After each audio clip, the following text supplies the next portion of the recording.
धनी कडे वागोनिया भार खांदी घालोनिया डोळा पाहे अलंकार घालोनिया डोळा पाहे अलंकार ठेवा दावी थोर करोनिया एकाएकी केला निराशेचा धनी कडे वागोनिया भार खांदी तुका म्हणे नेदी गांजू आणि कासी उधार जीवासी आपोलिया एकाएकी केला मिरासीचा धनी कडे वागवोनी भार खांदी श्री गुरु चरण सरोज रज निज मन मुकुर सुधारी बरनहु रघुबल विमल जशो जोदायकु फलचारी बुद्धिहीन तनु जान के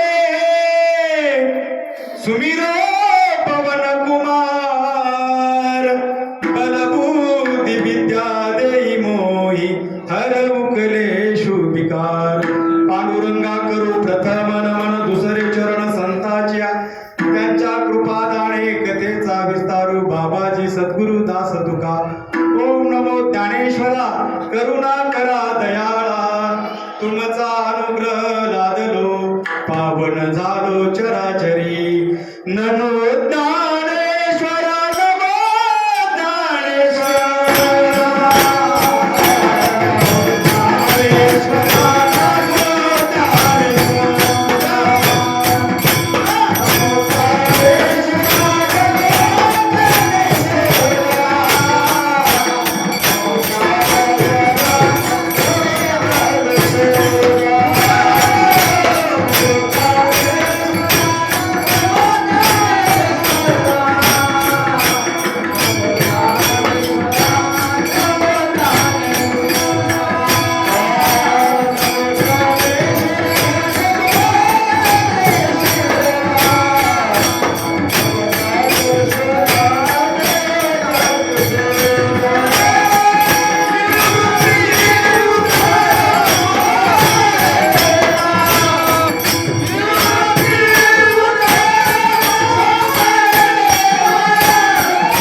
लेकुराची ओढी आपोली कुरवंडी वाळू नये एकाएकी केला मिरासीचा धनी कडे वागोनिया भार खांदी. प्रस्तुत प्रसंगी कीर्तन रूपी सेवे करता निवडलेला अभंग महान भगवत भक्त वैराग्याचे मूर्तिमंत पुतळे देऊन अशी जगद्गुरु तुकोबराय यांचा चार चरणाचा उत्कृष्ट असा बापाचं वर्णन करणारा अभंग आहे. विठ्ठल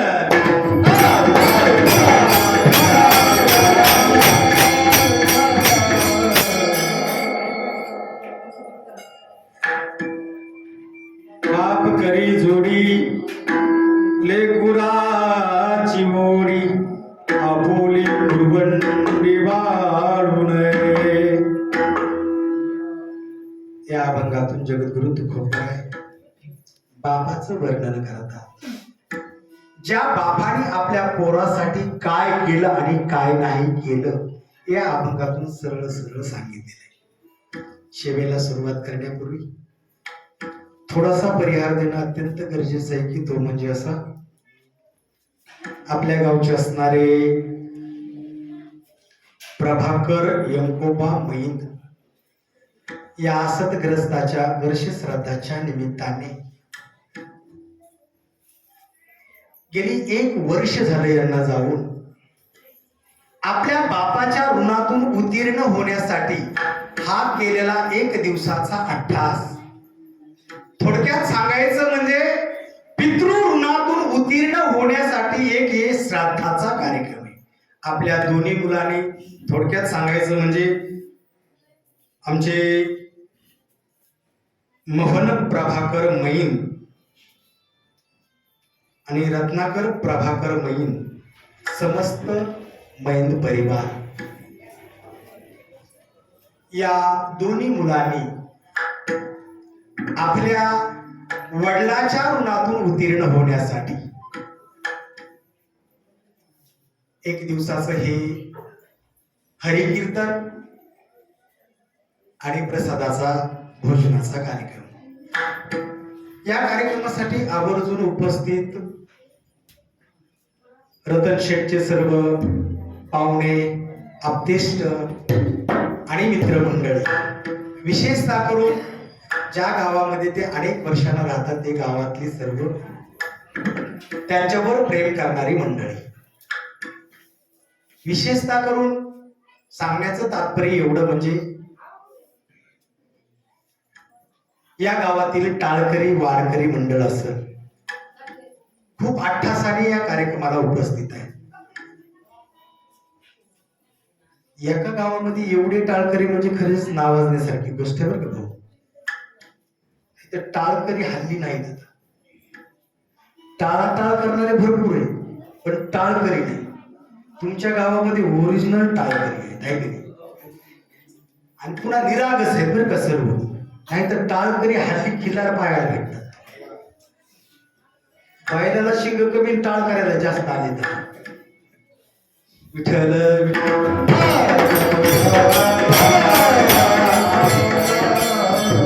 नावाजण्यासारखी गोष्ट आहे की एक 10-15 टाळकरी आपल्या गावामध्ये उपस्थित आहेत.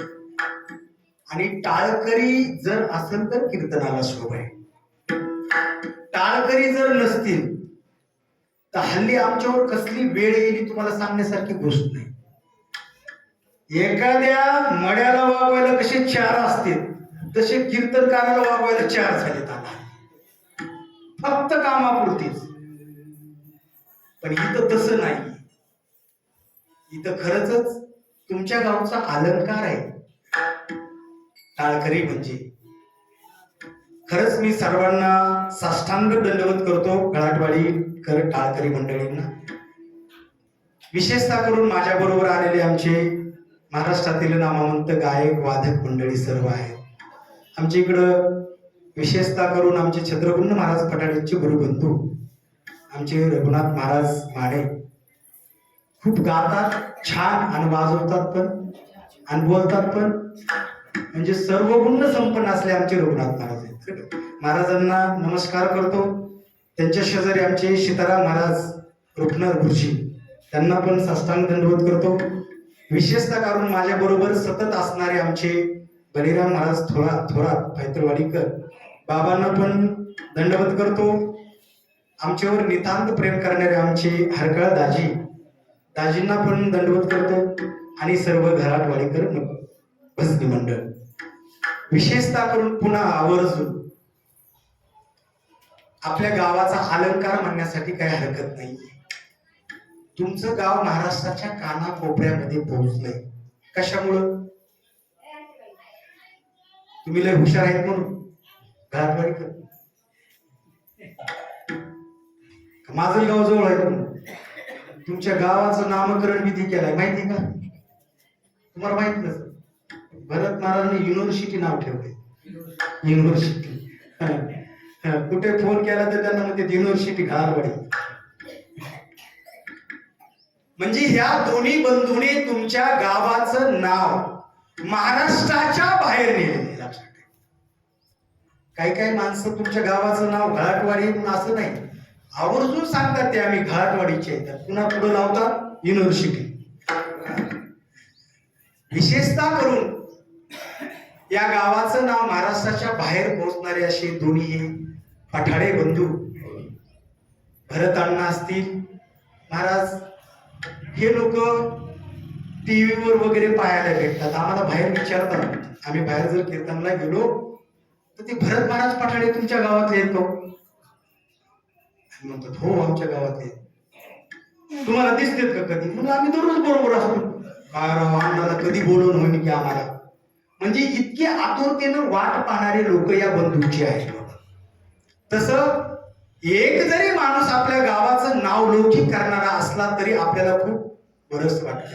सांगण्याचं तात्पर्य एवढे, पाठीमागच्या काळामध्ये एखाद्याला म्हणलं तुमचं आडनाव काय हो, ते म्हणायचं मुंडे. मुंडे? मग गोपीनाथ मुंडे कोणते तुमचे? ते म्हणायचं आमचे चुलते. चुलतेच म्हणत होता, बाप म्हणत नव्हता. बरं तेवढा उपकार. माणसं काय करतील ते काय सांगता येत नाही बरं का, फक्त आडनावावर. आम्ही तसं नाहीच म्हणणार, पण आमचे हे आमच्या भागातले हिरे आम्ही एवढं म्हणू. आणि छत्रपती महाराजसाठी एकच जोर करतात. तुम्ही म्हणतात त्यांच्या गावात येऊन गोड बोलण्याचा कार्यक्रम करतात काय? की अजिबात गोड बोलत नाही. मी एकदम तिखट माणूस आहे, पण गुणाचं जर वर्णन नाही केलं तर त्याच्यासारखा चोट्टा माणूस कोणी नाही.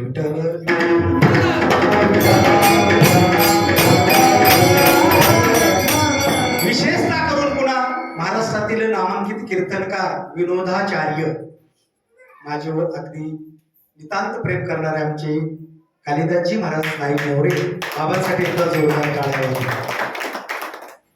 आणि विशेषतः करून ही कीर्तन तुम्हाला कधी पण पाहायला ऐकायला भेटत याची आम्ही सोय केली. कारण रतन शेठ म्हणजे तुम्हाला माहिती आहे, रतन शेठ म्हणजे घराटवाडीचा हिरा आहे की नाही. ह्या आठवणी लक्षात आणण्यासाठी आम्ही हरिओमला बोलवलं इथे. विकास नामा चॅनलचे संस्थापक अध्यक्ष आमचे हरिओम बालासाहेबची फपा ही स्वतः त्यांचं चॅनल घेऊन आलेले आहेत. कारण रतन शेठच्या वडिलांची स्मृती अनेक दिवस मोबाईलवर युट्यूबवर राहावा याच्यासाठी आम्ही हरिओमला इथं बोलवलेलं आहे. आणि हे कीर्तन आपलं युट्यूबला दिसणार. कधी कधी ह्यांच्याकडे मी महाराजांवर का फ्लॅश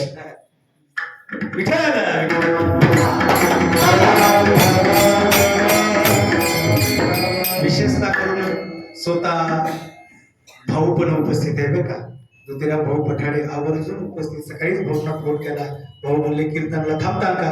100% थांबतो म्हणले, आता दूध बंद झालेलं आहे. विठ्ठल.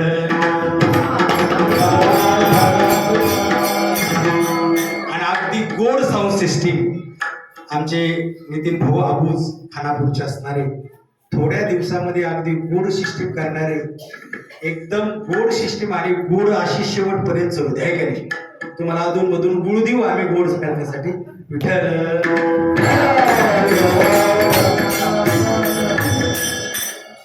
अभंगातून प्रतिपादन विषय असा आहे की या अभंगातून जगद्गुरु तुकोबराय बापाचं वर्णन करतात. बापाने आपल्या मुलासाठी केलं काय आणि बाप करतात काय आणि पोरं करतात काय. सज्जनाओ, हल्ली माणसं उपकार केला ते बापाचे मुलासाठी करण्यासाठी उपकार नाही, आणि मुलाने बापासाठी करणं ही उपकार नाही. सांगण्याचं तात्पर्य दोघांचं कर्तव्य आहे. बापाने आपल्या मुलासाठी करणं हे बापाचं कर्तव्य आहे, आणि बापाने केलेलं आपल्या मुलासाठी मुलाने आपल्या बापासाठी केलं हेही कर्तव्य. आपापल्या कर्तव्यावर जे आरूढ माणसं असतात ते माणसांचे नाव निश्चित इतिहासात नोंद केली जातात. आणि जी माणसं बापासाठी बापानं केलेलं कर्तव्य जर अपकाराने जर पार पाडत असतील तर त्यांचा इतिहास नाही घडला. लक्षात ठेवा.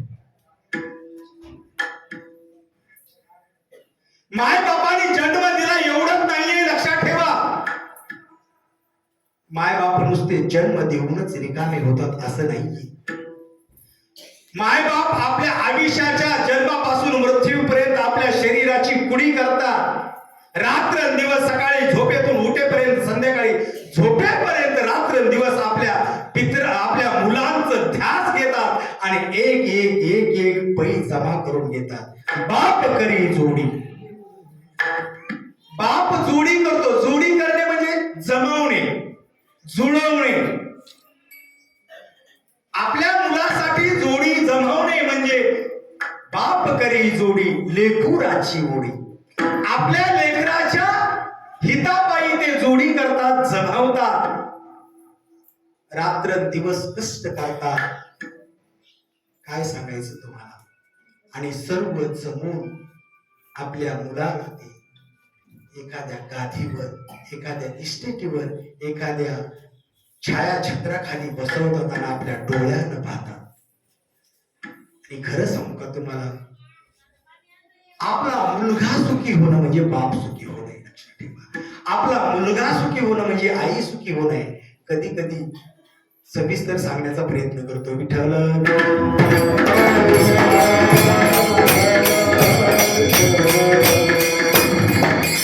जगद्गुरु तुकोबरायाने या अभंगामध्ये बापाचं वर्णनच का केलं असं? का केलं असं?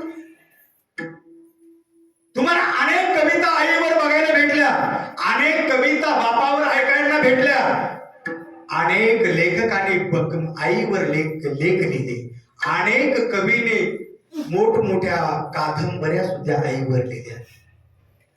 असा एखादा कवी आढळून आला नाही बापासाठी लिहिणारा. का हो?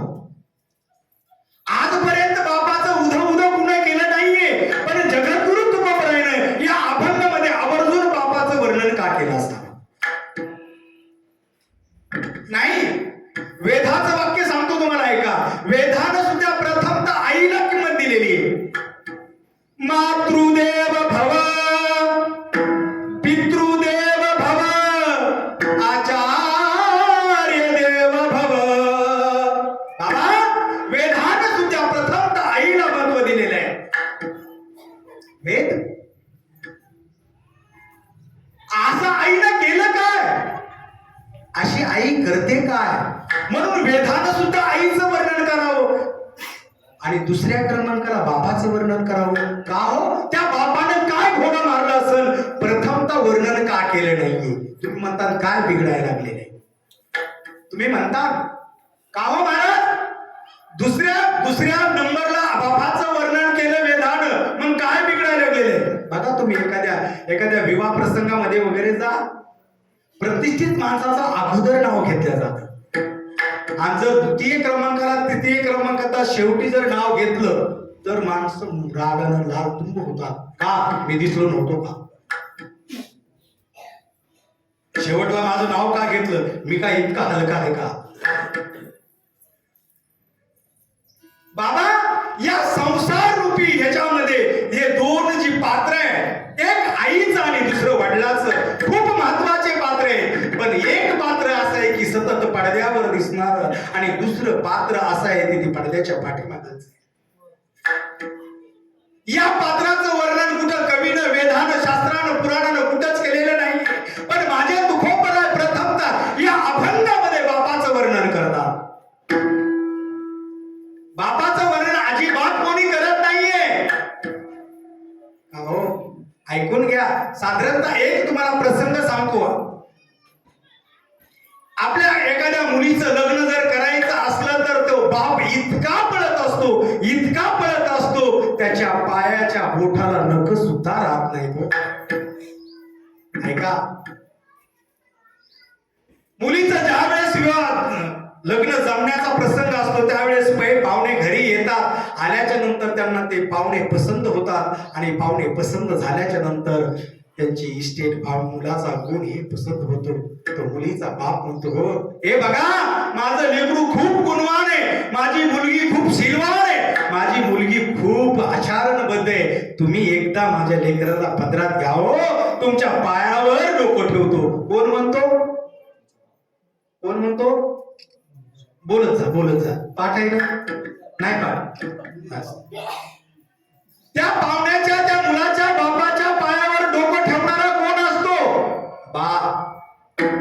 लक्षात ठेवा, घर पसंत झालं, मुलाला मुलगीही पसंत झाली, नंतर हुंडा बोलण्याचा प्रसंग येतो. हुंडा बोलण्याच्या प्रसंगामध्ये तो पाया पडून सांगतो, हो लक्षात ठेवा, एवढा श्रीमंत माणूस मी नाही हो, पण निश्चित सांगतो आम्ही चांगले माणसं आहेत, आम्ही गोड माणसं आहेत, तुम्हाला कधी सुद्धा दुःख लागू देणार नाही.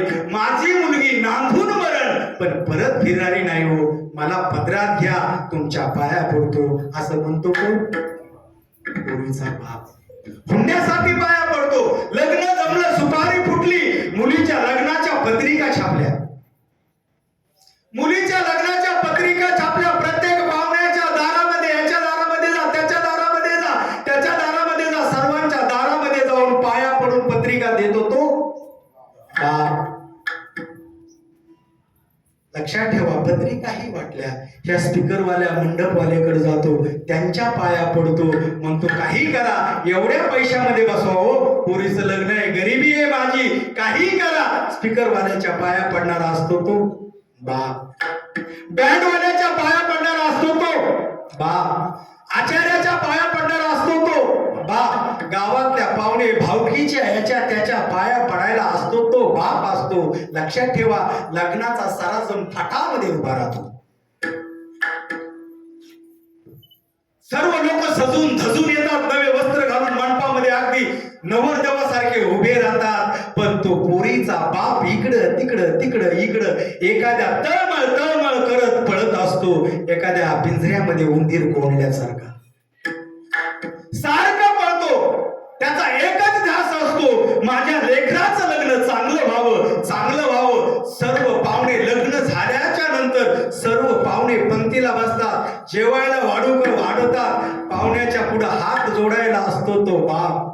पोटभर जेवा, सावकाश जेवा, सावकाश जेवा, काय लागेल ते घ्या, पण सावकाश जेवा, हात जोडायला असतो तो बाप. लग्न लागलं, पाहुणे जेवले, आणि ज्या वेळेस मुलीला वाट लावतात, मुलीला वाट लावण्याचा प्रसंग येतो, त्या मुलीच्या वाट लावण्याच्या प्रसंगाला ती मुलगी पळत पळत येते आणि आईच्या गळ्याला मिठी मारते आणि थाय मूक देऊन रडते.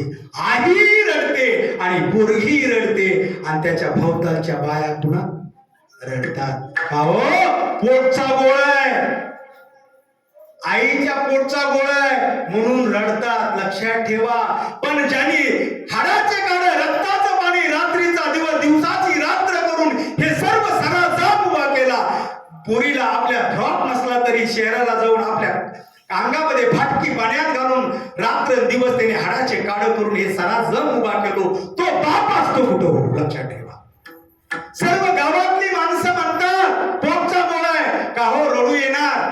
मग आईच्या पोटचा गोळा आहे आणि बापाच्या पोटचा काय बाम गोळा आहे का? मग त्या बापाला मोठ्यानं रडण्याचा सुद्धा अधिकार नाहीये. खरं सांगू का सचिन आहो तुम्हाला, त्या बापाला मोठ्यानं नाही रडता येत. कुठेतरी एका मंडपाच्या कोपऱ्याला आपल्या उभारण्यामध्ये मुंडकं धुमसून धुमसून रडायला तो बाप असतो, पण त्या बापाला मोठ्यानं रडता